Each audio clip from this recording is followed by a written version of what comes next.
Yeah. It does something. As soon as you put these on, I don't know. You just feel the power immediately. Yes.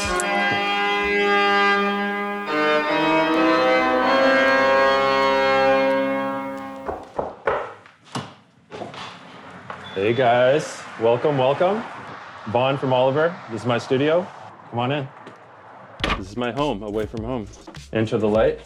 Yeah, I moved into this spot about a year ago. We got all the toys. We got Oscar down there. That's the most important piece that you're gonna see this entire video. Over here, this is the SH5 from 1976. This is like the oldest synth I have.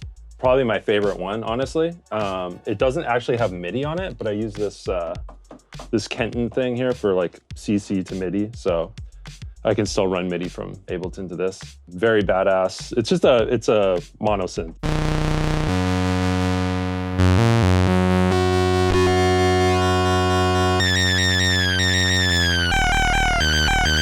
I love this one because I kind of never know what I'm gonna get out of it. It's like, it's not a go-to if I'm like, oh, I want like a nice clean bass patch or something. I just turn it on and kind of do what I just did there for like, you know, a half an hour, and then I have all kinds of crazy stuff to choose from. So from there, we got everyone knows this one, you know? This is the big boy right here.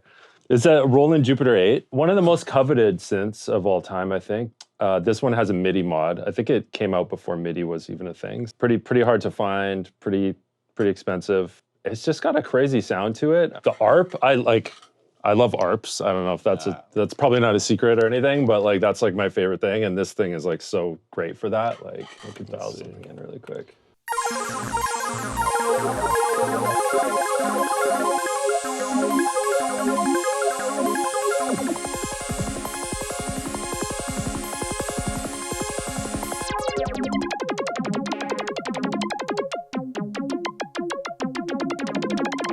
Yeah, so.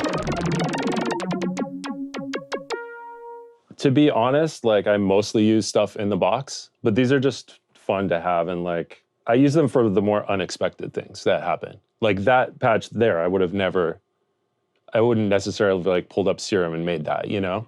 So that's kind of what it's for. And of course they sound great. They have a lot of character to them. This is I probably use this more than anything just because it's hard to make it sound bad. This is the Juno 106. But yeah, this one's a classic polysynth. Yeah, I got the like the wood finish on it just because I thought it looked cool. But this is like really warm sounding. And probably the most famous thing on this is the chorus. Like without the chorus, it's pretty standard. And then with the chorus, it's just like insane. You just get this huge stereo kind of sound. I probably have that on more records than anything else. Yeah, and then from there, this is the newest one. This actually isn't a vintage. This is like the new Prophet 10. Same kind of vibe as these. I mean, it's not too much different from like a Jupiter 8 or this. It's still just like an analog polysynth, you know? It has like the poly mod is really cool. That's kind of a unique thing that it can do. It has like chord memory, which I always love. So if you...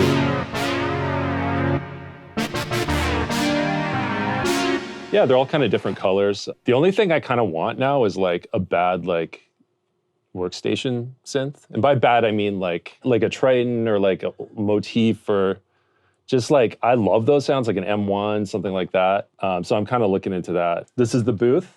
Actually, there's some cool stuff I could show you in here. There's like, some of you might recognize this from, this was Power Tools 3. My boy Ryland used this to design the cover.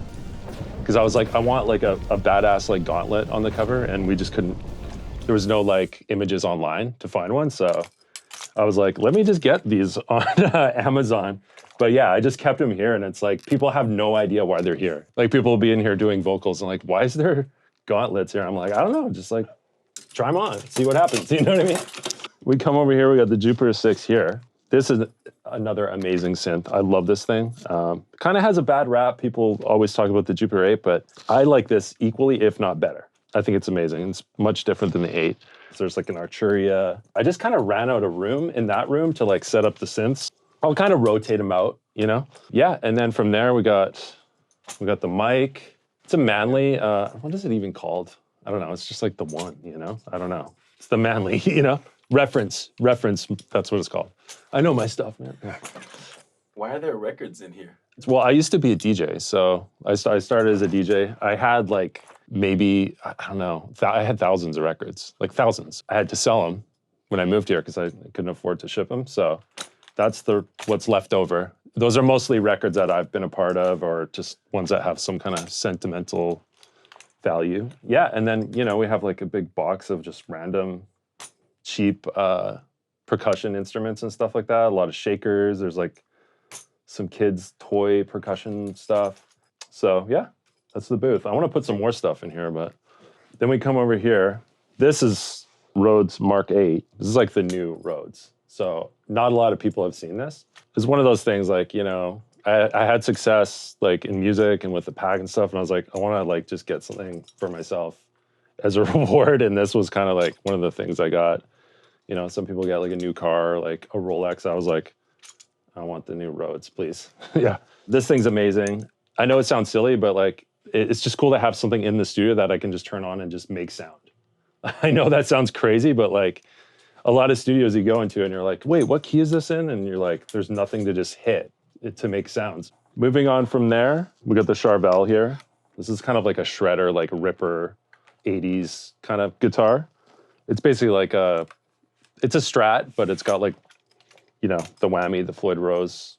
This is a really great studio guitar. Kind of stays in tune a lot. It just sounds really clean. This one actually isn't mine, but this is like, if you guys know disco music, this is the one. This is the chosen one. So this is the Music Man. Pretty sure it's 1979. Yeah, if you're like a fan of disco music, you know this one. All those old Chic records, Nile Rodgers, Bernard Edwards. Then we got the P-Bass. This is just like a good workhorse. Everyone knows this one. Then we got the Strat in the corner. This is kind of my go-to. I just always have this plugged in through the Chandler preamp. This is like the only like outboard stuff I really have is the Chandler and the 1176. You can, you know, you guys copy those settings if you want like the bomb vocal chain, you know what I mean? What else do we got? So the PMCs, these are the PMC 6.2s. They're amazing, amazing. They're like the best monitors I've ever had. Before that, I had these like JBLs that were just kind of like a lot of the old packs were just made on like cheap JBLs, you know? I love having these, but I feel like you just get used to what you're used to. If you're used to mixing on headphones or cheap little, a lot of the stuff that I made that I thought was the best sounding stuff was on really cheap, like PC Logitech speakers, like $100 speakers, you know? It's more just about like knowing how shit should sound on those particular speakers and referencing other music that you like. That being said, these are incredible and now I can't go back. They're so pristine sounding. And then I have this kind of like visualizer. I don't know what else to call it, but I just always have that running because a lot of the mixing I do, I kind of just do visually. So I can kind of check the phase. I can obviously see the levels. I can see when something's clipping and I can see the stereo field right here. This table, yeah, that's like the scented candle room spray. I take a lot of pride in like, this is gonna sound weird, but like if someone comes in here and they're like, "Ooh, smells good in here," which you did say. So I clock that. That's like important, you know, if I'm having sessions here and there's like multiple people in here, you want it to just be a good vibe and like, if it smells good, that like goes a long way. So that's a pro tip. This is also like the co-production kind of table. So like, another producer comes, they can set up their laptop, there's inputs there, there's chargers. That goes directly in so I can track whatever they're doing. So it's also like a workflow thing, so. Oh, that thing is awesome. Yeah. That's a sleeper. People don't know about this one. Ugh. Okay, see if I can just successfully hit one note without it.